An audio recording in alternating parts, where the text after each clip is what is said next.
Good afternoon, everybody, and welcome to the State of the Institute address, our kind of special edition, if you will. My name is Scott Snider, and I am the vice president here at the Exit Planning Institute. I really appreciate everybody coming out and spending a little bit of time with us. And so, as we kind of get loaded up and have everybody log on here to our broadcast, I wanted to go through a couple of logistical items before we kind of dive into our program and our content. So, happily we'll take questions or comments along the way, so I would certainly ask that you guys throw those into your go-to webinar questions box. I will monitor that questions box, even if you have like a comment or anything that isn't necessarily a question. There's a chat box. I'd prefer you guys throw them into the questions box, and I'll monitor that throughout the presentation, but we'll certainly leave time to answer questions at the end of the presentation. Presentation is actually going to be recorded, or is being recorded, and will be distributed into the member center and can be available for those that are perhaps not a CEPA and would like to review the recording or distribute the recording as well. So please, if you don't see it in your member center or would like it, just reach out to one of our member experience representatives, and they will happily get you that recording.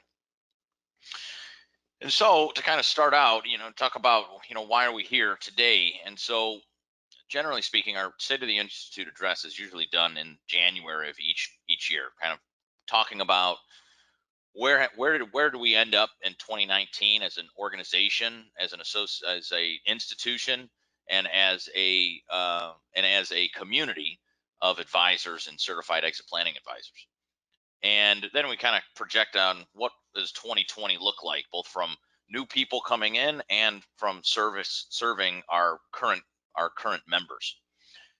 And for me, I wanted to, as we kind of perhaps call it stabilized a little bit from, call it March 1st, coming through the last almost 3 months now, I wanted to address our members in kind of a special edition State of the Institute address to talk about specifically not the institution as a whole, but particularly what does it mean for our members, our certified exit planning advisors. And so I wanted to get together with you today and talk about the things that are going on, talk to you about what is happening at EPI, how we're doing, as I've actually talked to several folks over the last couple of months, and that has actually been something on their mind is how is my governing body, if you will, as a certified exit planning advisor, how is my association that I'm a part of, this institution that I'm a part of, how are we doing coming through COVID-19 as a small lower middle market business? And so I would first say, to answer really that question, I would first say thank you to all of our CEPAs and all of the advisors that participate inside of the exit planning community that is EPI. I appreciate your contributions, your continued support, and frankly, great ideas as we've moved through the last 60 or so days. Particularly, I would say a massive thank you for those of you too that certainly have supported the production of our new platform called EPI Masterclass, and the support of specifically our first educational program on that new platform, which is the Certified Exit Planning Advisor program. Now, if you haven't seen, you can now earn the credentials, CEPA, by going through our virtual program online that we created in about 40 or 45 days so that we could pivot. To be, I guess that's probably obvious, folks, but, it's interesting to kind of look at our business as it was 2 months ago. 2 months ago, 3 months ago, we were primarily we are and were an educational company that lived to this brand promise that's on your screen now. We deliver best industry content, ongoing advisor development and practice support, provide a platform for connectivity to the business owner. There's probably one problem with that brand promise to all of you, was that brand promise was primarily delivered through in-person programming, whether it was an hour-long chapter meeting or a week-long CEPA program or a 3-day-long summit or even a 1-day workshop. It was primarily, if not all, conducted online. So we had to certainly pivot quite a bit. and we pivoted starting with the CEPA program. And that was give or take, 8 or so weeks ago. Now, as we move into really the second half of the second quarter, our next 6 weeks, we revisit this EPI brand promise to you. And our next 6 weeks, if you will, are really themed around the member. And so we are going to be extremely member focused over the next 6 weeks. There's about 6 or so critical areas that we've developed and will be developing for you over the next 6 weeks. And you'll start seeing these things available to our members, to our certified exit planning advisors throughout the next couple of months as they're built and then released. I can say before we jump into those, which is the really primary objective for, I think, our State of the Institute address today, is to address what we're doing for our members, but also how our organization is doing as well. Given that we were able to pivot and that I probably have the most amazing team a business has ever had, we were able to move through our COVID-19 environment. I would say certainly things have changed for better or for worse in some scenarios. To be honest with everybody, just like probably every small business in America right now can probably say. But I would say overall that we are in a very healthy, very stabilized, very great position to continue to move forward and move through our our our environment or our climate or our economy as it is today, and likely how it will still continue to evolve over the next several months, maybe even years. But for anybody that might have been out there kind of saying, I wonder what's going to go on with Exit Planning Institute, given they're such a small, frankly, organization, I could tell you that we are here and here to stay. And for those of you that were with us back in 2017, which was our last major pivot point, or a point that we had to make a significant evolution or change when we got hit by the hurricanes and had to move our summit from Naples, Florida to Scottsdale, Arizona in the matter of 5 days, where we had 70% of our attendants come out, 100% of our speakers, and 100% of our sponsors. We took that same model, same things that we learned there, and used it to help us pivot this time around too. So we're doing real good. I think that our team, there's a core part of our team that's involved in a leadership training exercise program that we're going through that had just started at the beginning of May. And I think that what you'll find, if you know anything about me, it's kind of like I've grown up through value acceleration, meaning that the things that the CEPAs on this program know today are the same things that we are applying in our business every day. And I think that was also a significant reason that we are in a position to pivot strongly. And really, I think it comes down to our great people, not only their willingness to kind of work through tough times, but their creativeness and their efforts and passion to do what they do. So yeah, we're actually in a really good position, I would say, and we are looking to continue that momentum, if you will, and focus the next 6 weeks on what the theme would be is our members. And so we've developed 6 areas around this brand promise that are going to be delivered to our members over the next, again, 6 to 8 weeks. It's going to be innovative, creative. There's different solutions and content and programs all situated around some of the stuff that is kind of regularly scheduled programming, right? Learning more about the value acceleration methodology and the exit planning components that will allow us to work with an owner, and some components that are going to be very relevant to helping owners specifically navigate through their current environment. In addition to that, we always talk about serving our end user as advisors, the business owner. But what about us? What about the advisors? As I know, many advisory practices have also had to pivot in some scenarios. That how are we also kind of relaunching or repositioning our own practices to either through a pivot or to better serve our business owner clients? So our team has gone through about 6 things that I'd like to go through with all of you and give you kind of a little bit of a light into what we're going to be working on for you over the next 6 or 8 weeks. Number one is kind of a you asked and we answered. For some of you that are long-term EPI CEPAs and members, We've talked about revising our member center portal for quite some time, but I'm happy to announce that you will see a new member center launch this year. We're still in the kind of middle phases to the end phases of it. I think that we're going to be ready and in a good position to launch something in the next 60 or so days. But you will see a brand new member center debut that has, I think, a bunch of different, I think, really cool features. One, it's going to be searchable, so make it way easier to navigate. It's going to have a bunch of new content. It's going to have a new interface and a new look and new tools and new resources. So that's exciting to know. Two is the overall production of new content, whether that's used in a blog post, a campaign, a website, or even an event.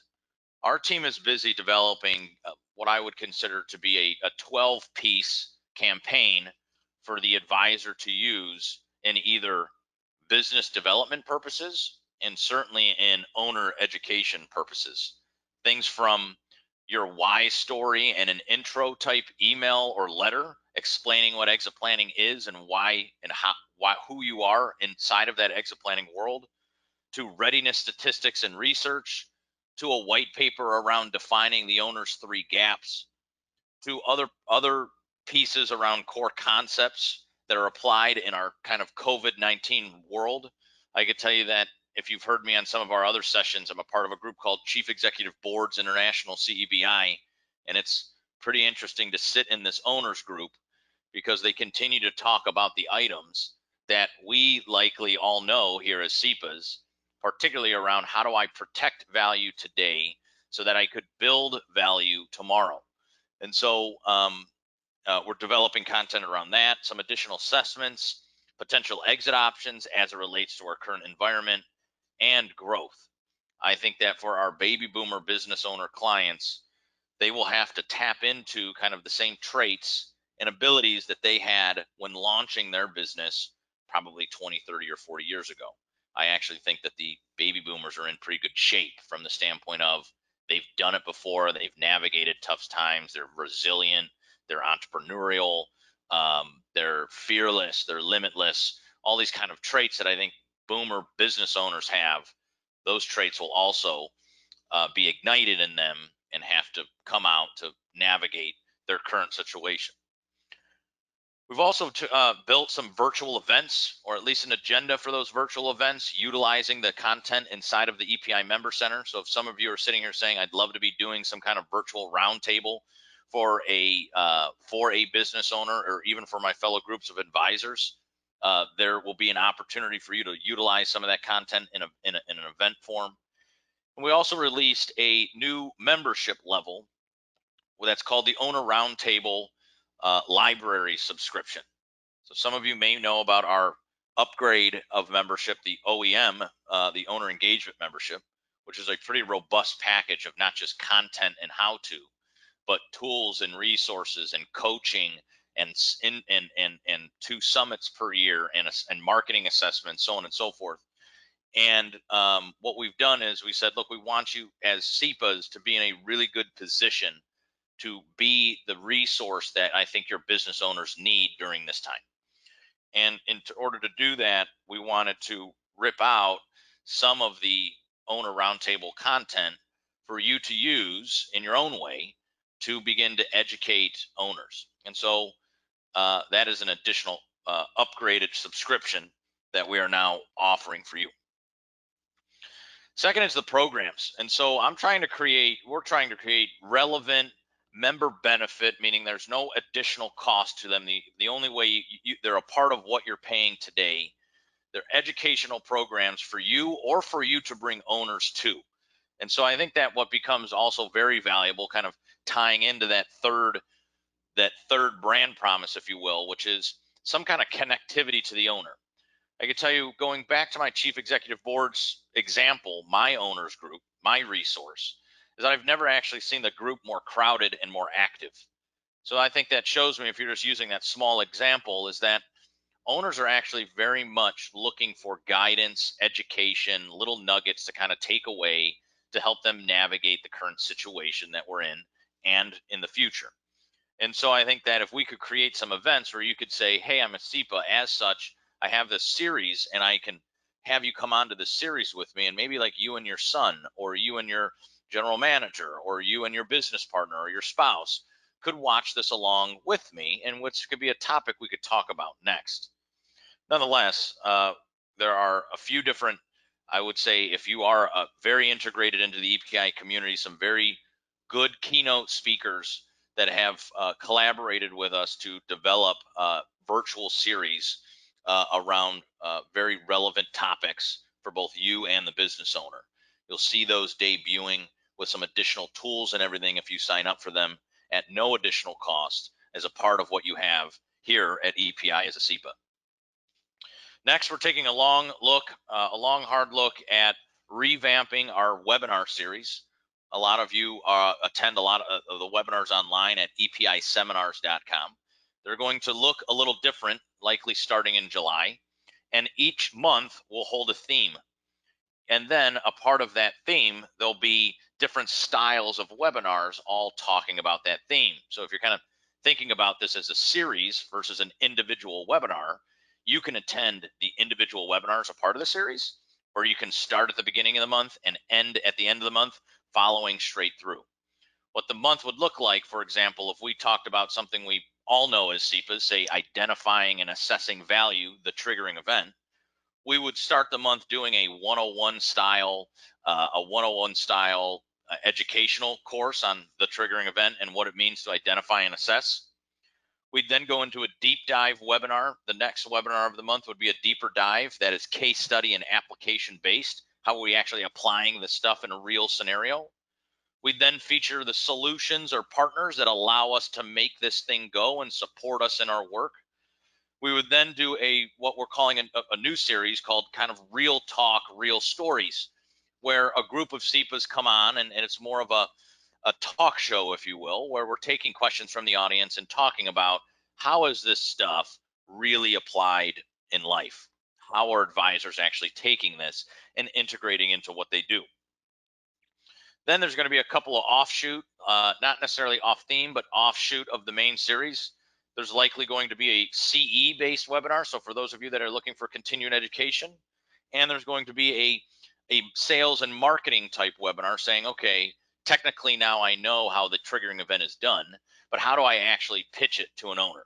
So there'll be some supplemental webinars as well. So at any given time, there's anywhere between maybe 4 and 6 different webinars, all surrounding the monthly theme, with a bunch of different faculty members, speakers, instructors, and advisors.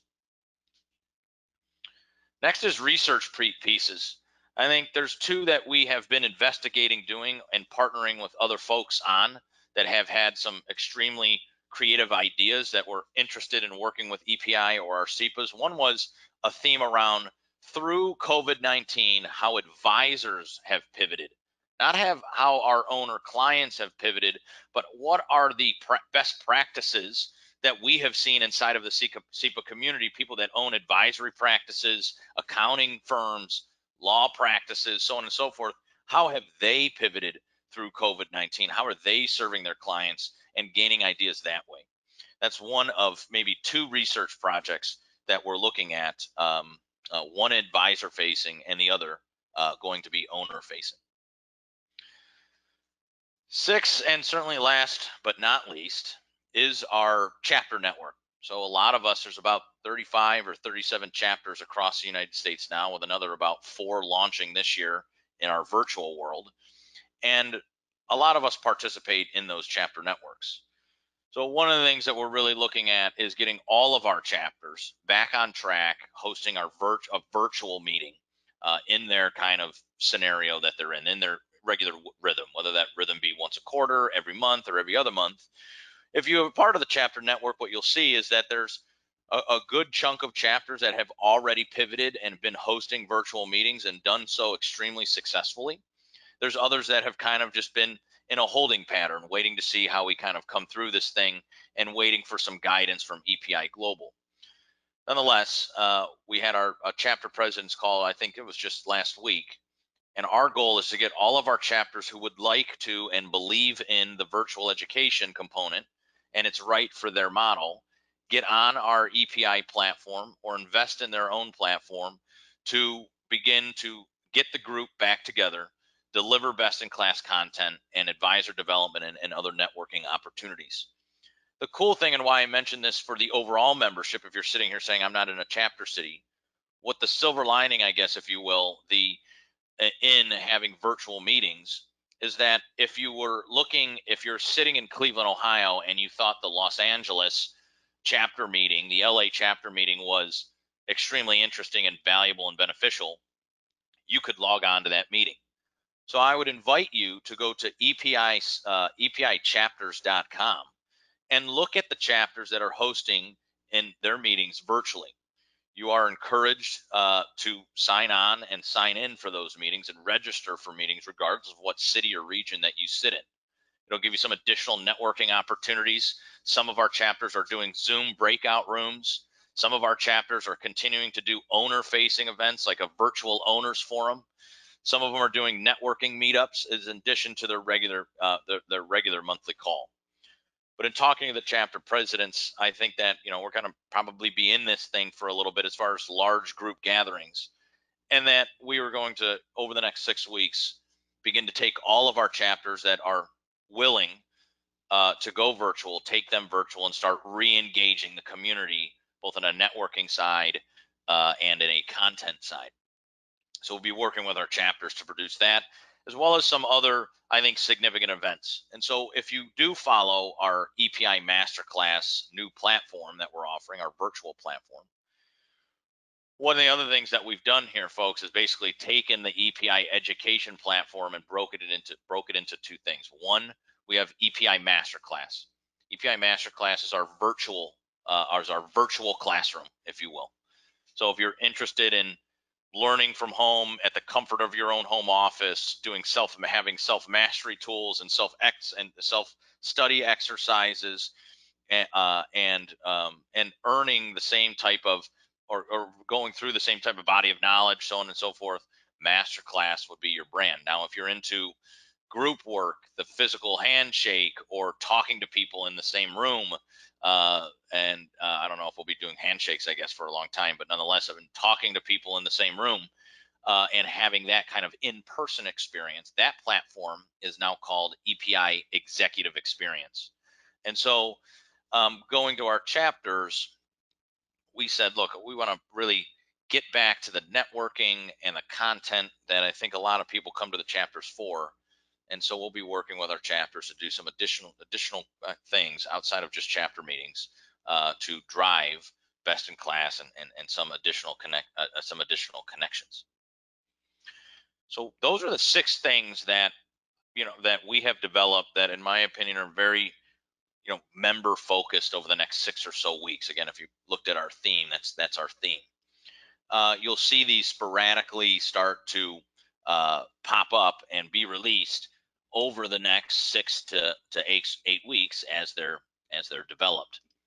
What I would say for all of you is my recommendation would be to utilize your EPI team. I just finished telling this last week to the new CEPAs that came through the EPI CEPA Masterclass just last week. I finished our week telling them that I don't want you to look at EPI as another association that you have to pay a due to. I don't want you to look at EPI as a cost of doing business under your SG&A.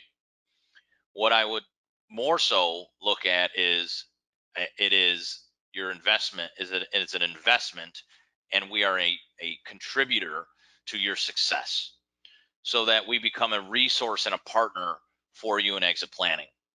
Some of that is helping you navigate your member experience or navigating the member center and utilizing the different pieces that are in there in your education process with your owner, or your sales and marketing or business development process with your prospective owners.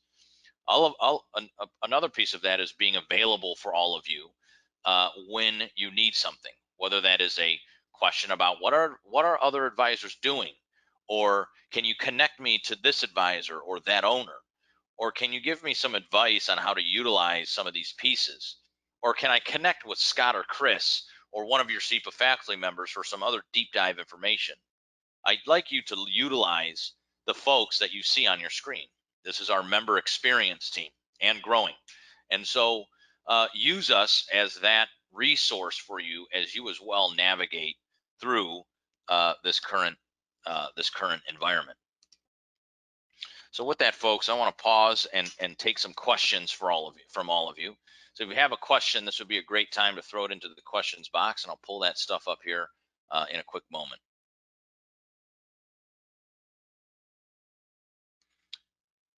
So curious question on EPI growth. How many people have certified since COVID-19 hit in early March? So that's actually a fairly interesting question.